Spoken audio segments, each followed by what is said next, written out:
Bienvenidas y bienvenidos. ¿Listos para conocer más sobre el emocionante mundo de los seres vivos y sus interacciones? Soy la profesora Jacqueline Carlón Molina y me encuentro en compañía del profesor Enrique Acevedo Herrera. Y en esta sesión de la asignatura de Ciencias Biología, seguiremos desarrollando el aprendizaje esperado. Infiere el papel que juegan las interacciones depredador-presa y la competencia en el equilibrio de las poblaciones en un ecosistema. En esta sesión retomaremos algunos de los conceptos trabajados anteriormente, pero en este caso nos centraremos en reconocer las consecuencias que producen las distintas interacciones que se llevan a cabo entre los organismos dentro de su entorno, enfocándonos en reconocer en qué consiste el equilibrio ecológico. Les invitamos a esta nueva aventura que hemos titulado Las claves del equilibrio. Si alguien se aventurara a hablarnos de un elefante que flota en el vacío, notaríamos enseguida que se trata de una historia fantástica, por la sencilla razón de que todos sabemos que un elefante, lo mismo que una planta, un hongo o cualquier otro organismo, viven en un medio físico y no en el vacío. En este medio se desenvuelven otros elefantes y un diversificado grupo de organismos, estableciendo interacciones dentro de un espacio geográfico determinado, formando un ecosistema. Recuerden que en un ecosistema hay tanto seres vivos, llamados factores bióticos, como componentes físicos, por ejemplo, el agua, la temperatura, la radiación solar, llamados en conjunto factores abióticos. Cuando los biólogos empezaron a notar lo importante que resulta el fenómeno de la interacción, se produjo el nacimiento de la ecología, es decir, la rama de la biología que se ocupa de estudiar las relaciones recíprocas entre los organismos y el medio. Los ecólogos estudian las relaciones que se desarrollan entre poblaciones y comunidades y la forma en cómo los seres vivos que integran a estos niveles interactúan con los factores bióticos y abióticos. Así, llegan a determinar qué sucede cuando cualquiera de los sistemas antes mencionados es modificado, perturbado o explotado por causas naturales o por intervención humana. Les invitamos a conocer algunos ejemplos de cómo se relacionan los seres vivos con los factores ambientales en un equilibrio que permite sostener la vida natural tal cual la conocemos. Los materiales que necesitarán para anotar los datos más relevantes de la sesión son su cuaderno de biología, lápiz, lapiceros y colores, y el abecedario biológico que están construyendo. Anoten sus dudas y lo que consideren más interesante para que posteriormente lo puedan compartir con sus maestras, maestros y compañeros de clase. Además, para continuar con la elaboración de su abecedario biológico, pongan mucha atención. Más adelante descubriremos el término que les sugerimos incluir para diversificar su vocabulario científico. ¡Comenzamos! En todos los ecosistemas encontramos diversas poblaciones de seres vivos que, de manera natural, tienden al equilibrio ecológico, es decir, que la cantidad de individuos que los constituyen permanece estable. Este equilibrio se produce cuando hay armonía y estabilidad entre los seres vivos y el medio en el que habitan. Es el resultado de la interacción de los diferentes factores del ambiente, que hacen que el ecosistema se mantenga con cierto grado de estabilidad. Pero en los ecosistemas, el equilibrio ecológico es dinámico. Los componentes bióticos y abióticos, aunque perduren algún tiempo en cantidad y calidad, están en continuo movimiento y variación. Maestro Enrique, ¿sabe cómo se mantienen en equilibrio los ecosistemas? Al ser muchas especies que conviven en el mismo espacio, debe ser algo muy complejo. Así es. El equilibrio de un ecosistema se determina por los recursos que están presentes en el entorno y por las distintas interacciones que se llevan a cabo entre los organismos. Para facilitar la comprensión de algunos de los factores e interacciones que influyen en el equilibrio ecológico de los ecosistemas, les presentamos el siguiente juego: Serpientes y escaleras en equilibrio. ¿Conocen el juego de serpientes y escaleras? Retomaremos su estructura para que reflexionen sobre las causas y las consecuencias de la intervención o disminución de alguno de los factores que estudiaremos en la sesión. Con ayuda de este juego, vamos a destacar que el tamaño de cualquier población resulta de la interacción entre dos grandes factores que determinan la cantidad de nacimientos y muertes dentro de las poblaciones: el potencial biótico y la resistencia ambiental. Cabe mencionar que ninguno de estos dos factores está representado solo por serpientes o escaleras. Veremos que el potencial biótico y la resistencia ambiental no los podemos clasificar como buenos, escaleras, o malos, serpientes, ya que los dos contribuyen en el mantenimiento de un ecosistema en equilibrio, como lo veremos enseguida. Maestra Jacqueline, ¿le gustaría tirar los dados para iniciar con el juego? Claro que sí, maestro. Vamos a ver qué me sale. ¡Qué bien! Obtuve 6. Miren, llegué a la casilla que tiene la escalera. ¡Qué buena suerte tengo! Ya que puedo subir hasta el número 17. Maestra, si observa con atención, se puede dar cuenta que las casillas a las que llegó representan los beneficios del potencial biótico. Exactamente, maestro, ya que las casillas 6 y 17 muestran cómo una pareja de elefantes puede dar origen a otros semejantes, gracias a su capacidad de reproducción, misma que tiene el objetivo de evitar su extinción. Es oportuno mencionar que hace aproximadamente 150 años, Charles Darwin identificó que el potencial reproductivo de las especies es muy alto y en su libro El origen de las especies nos explica que el elefante es considerado como un animal que se reproduce más lento entre todos los conocidos. Si este organismo empieza a procrear a los 30 años y continúa haciéndolo hasta los 90, produciendo en este tiempo 6 hijos y cada uno de ellos produce la misma cantidad de descendientes, después de un periodo de 740 a 750 años, habría aproximadamente 19 millones de elefantes vivos descendientes de la primera pareja. Si es tan amplio su potencial reproductivo, ¿por qué esta especie se encuentra en peligro de extinción? En condiciones naturales, existen múltiples barreras que actúan como factores limitantes y que determinan que la población de elefantes se mantenga en un nivel estable, por ejemplo, sus depredadores. Lamentablemente, el ser humano ha promovido una disminución drástica en la cantidad de estos organismos, debido a la caza furtiva, impidiendo la regeneración de la población de elefantes, llevándolos cerca de su extinción. Con este ejemplo, llegamos a entender al potencial biótico como la cantidad máxima de individuos que puede aumentar en una población, donde las condiciones permitan muchos nacimientos y un mínimo de muertes. Es necesario destacar que son muchos los elementos que influyen en el potencial biótico. Algunos son la edad a la que el organismo se reproduce por primera vez, la frecuencia de la reproducción, el número promedio de descendientes producidos cada vez que el organismo se reproduce. Otro ejemplo mostrado por Darwin es el caso de la mosca.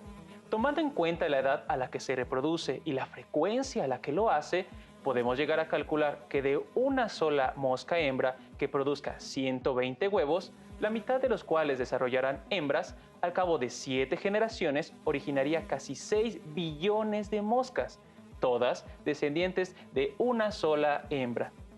Si este es el resultado de una sola mosca, ¿por qué crees que las moscas no han logrado sobrepoblar la Tierra? Si llegaron a pensar en que existen depredadores que se alimentan de ellas y factores ambientales como el frío que limitan la rapidez de su reproducción, han realizado una excelente reflexión. Ahora es mi turno de avanzar, maestra. Adelante, maestro. Vamos a ver qué le toca. Miren, obtuve un 12. ¡Excelente! Oh no, una serpiente. Me hace caer a la casilla número 2. ¡Qué mala suerte tengo! Maestro, no se sienta triste.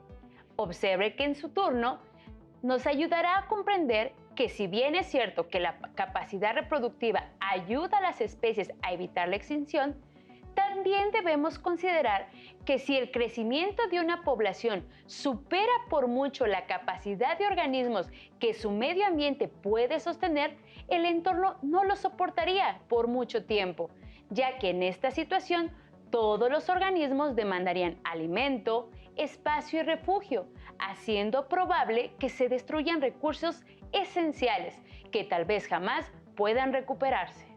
Está bien. De esta manera, podemos recordar que el aumento descontrolado de las especies ocasionaría una disminución tanto en los recursos del entorno como en la población. Solo hasta que la población disminuya, los recursos se recuperarán o de lo contrario, la especie podría provocar su extinción, como lo podemos observar en la casilla 2.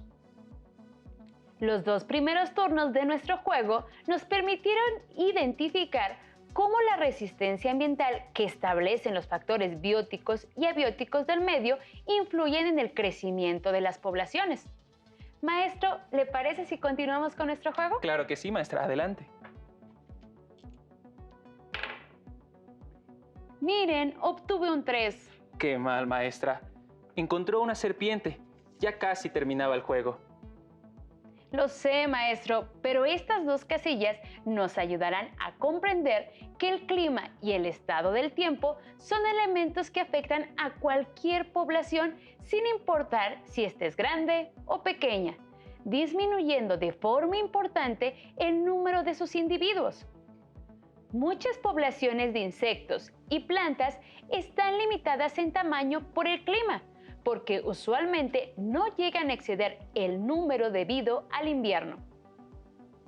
Asimismo, el estado del tiempo también puede causar variaciones dentro de las poblaciones de un año a otro. Huracanes, sequías, inundaciones e incendios pueden tener profundos efectos sobre todos los organismos de un ecosistema. Maestro, no olvidemos mencionarle a nuestras alumnas y alumnos que las actividades humanas también pueden limitar el crecimiento de las poblaciones. La destrucción de hábitats y pesticidas y contaminantes pueden causar disminuciones dramáticas en poblaciones naturales. Un caso más específico del efecto de los pesticidas sucedió en 1956, cuando se roció con DDT un bosque canadiense. Consecuencia de esta acción fue que al margen del aniquilamiento de muchos insectos nocivos, murieron 800,000 salmones de un río vecino e innumerables aves de la región. En la actualidad, varios contaminantes siguen afectando de manera adversa a la vida silvestre. Debido a distintas interacciones humanas en los ecosistemas, varios países del mundo se han preocupado por formular leyes que permitan regular y conservar todos los componentes que integran un ecosistema. En México existe la Ley General del Equilibrio Ecológico y la Protección al Ambiente. En esta ley se promueve la preservación y restauración del equilibrio ecológico, así como la protección al ambiente en el territorio nacional. Sus disposiciones tienen por objeto fomentar el aprovechamiento sustentable, la preservación y, en su caso, la restauración del suelo, el agua y los demás recursos naturales. Además, reconoce que los ecosistemas son patrimonio común de la sociedad y que la vida y las posibilidades productivas del país dependen de su equilibrio, por lo que deben ser aprovechados de manera que se asegure una productividad óptima y sostenida. Maestra, ¿le parece si continúo con nuestro juego? Claro, adelante.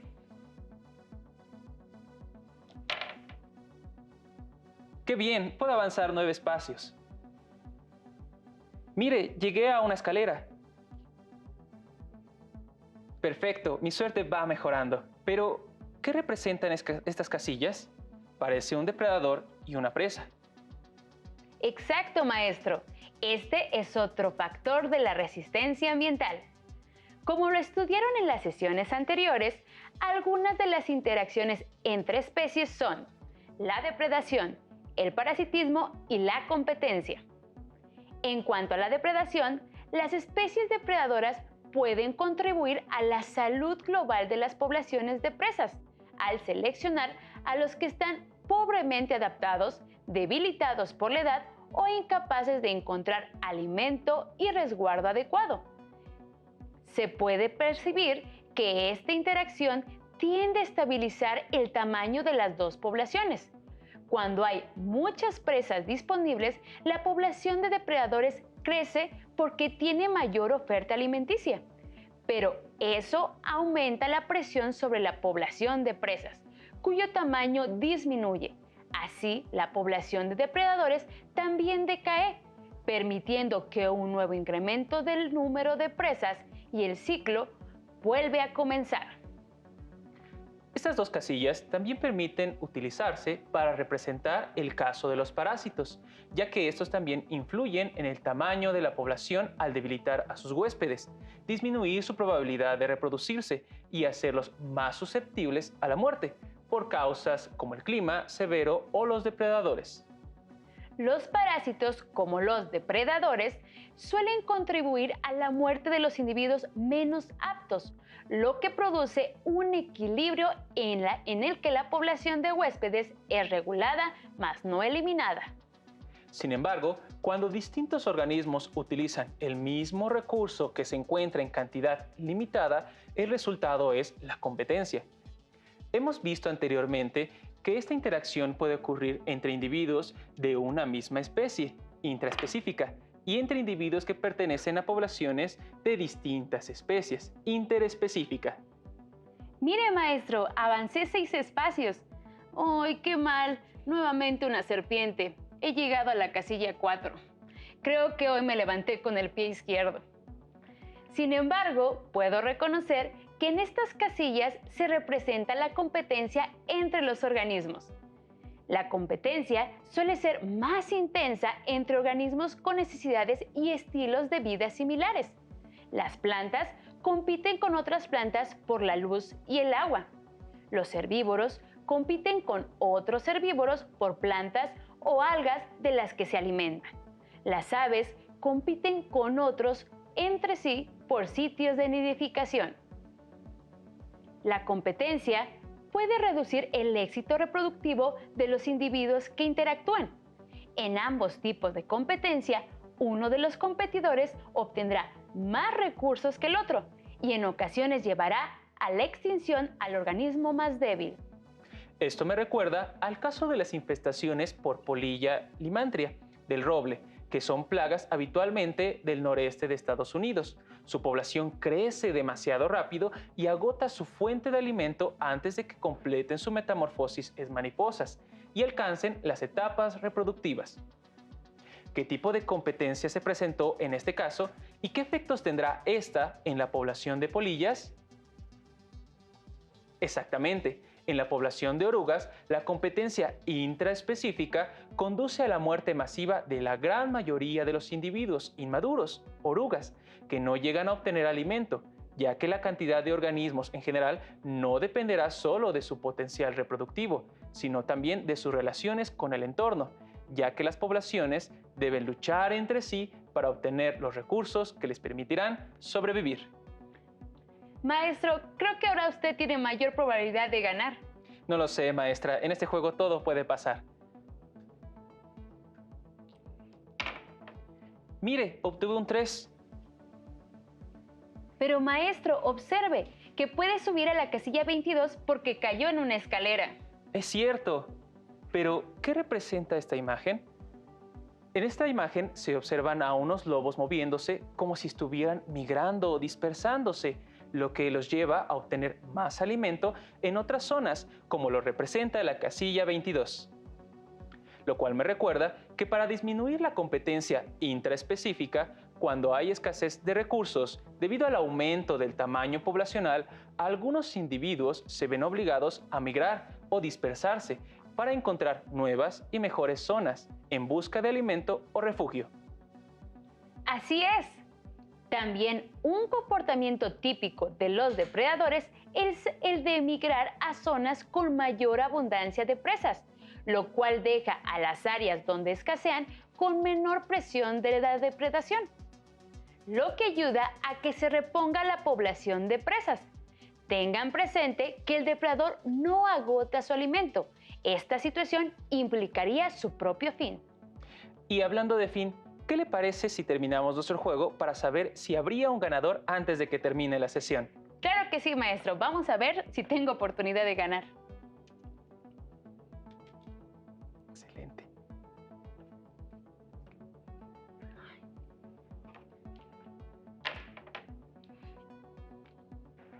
Si les agradó este juego, les invitamos a jugarlo junto con sus familiares y pasar un momento agradable. Solo necesitarán conseguir un dado o construirlo con plastilina o algún otro material como este. En la sesión de hoy, identificamos que los factores que influyen en el equilibrio ecológico son diversos y un cambio en ellos podría implicar efectos benéficos o dañinos para todo el ecosistema. Ahora les invitamos a analizar las consecuencias de romper el equilibrio en un ecosistema debido a la disminución de alguna de las limitaciones que se mencionaron en la sesión, en esta actividad llamada ¿Qué pasaría si? Les presentaremos una imagen que deberán observar con atención, ya que seleccionaremos un factor biótico o abiótico y a ustedes les tocará imaginar ¿qué pasaría si se eliminara? Traten de predecir de qué forma un pequeño cambio en algún factor biótico o abiótico pueden generar repercusiones en un ecosistema. ¿Están preparados? ¿Qué pasaría si se eliminara los murciélagos? ¿Se imaginaron que esto pasaría? La mayoría de especies de murciélagos se alimentan de frutos, insectos, néctar y polen. Las flores de maguey y de otras cactáceas son polinizadas por los murciélagos cuando las visitan para alimentarse. Los murciélagos que comen frutas ayudan a las plantas a dispersar sus semillas, lo que permite que terrenos deforestados se pueblen nuevamente de plantas. Si desaparecen los murciélagos, muchas plantas no se podrían reproducir, lo que las pondría en peligro de extinción. Muchos organismos viven sobre las plantas, obteniendo protección, además de comida. Si desaparecen estas plantas, no solamente se afecta a los animales que se alimentan de ellas, sino también a todos los organismos que se albergan en ellas. Considerando el ejemplo anterior, les presentamos el siguiente reto. Observen su entorno e identifiquen alguna especie como un animal, hongo o planta. Tomando en cuenta la explicación realizada durante la sesión, identifiquen qué factores bióticos o abióticos se relacionan con la especie seleccionada y destaquen cuáles de estos factores están ocasionando que la población aumente o disminuya. Y, finalmente, contesten qué consecuencias pueden traer para el equilibrio ecológico que esta especie aumente o disminuya su población. Compartan su análisis con su profesora o profesor y, si es posible, realicen una presentación de sus hallazgos. Si quieren conocer más ejemplos sobre las interacciones entre los organismos y su importancia para el equilibrio ecológico, les invitamos a buscar en Internet los recursos digitales educativos elaborados por la Universidad Nacional Autónoma de México.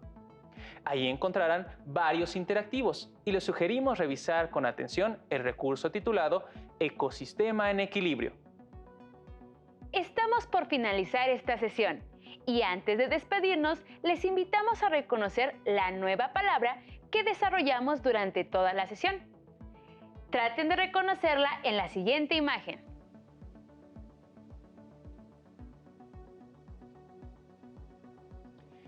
¿Ya identificaron la palabra equilibrio ecológico? Les sugerimos agregarla a su abecedario biológico, definirla y de esta forma ampliar su bagaje de conocimientos científicos. ¿Qué les pareció la sesión? Me imagino que muy interesante y divertida, ¿no, maestro? Claro que sí.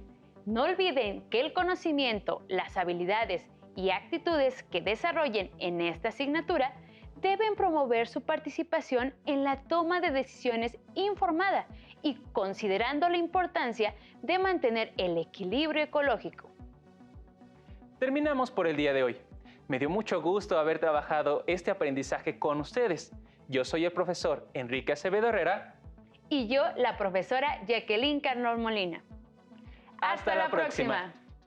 Si tienes dudas o necesitas ayuda, llama al Centro de Apoyo Pedagógico a Distancia.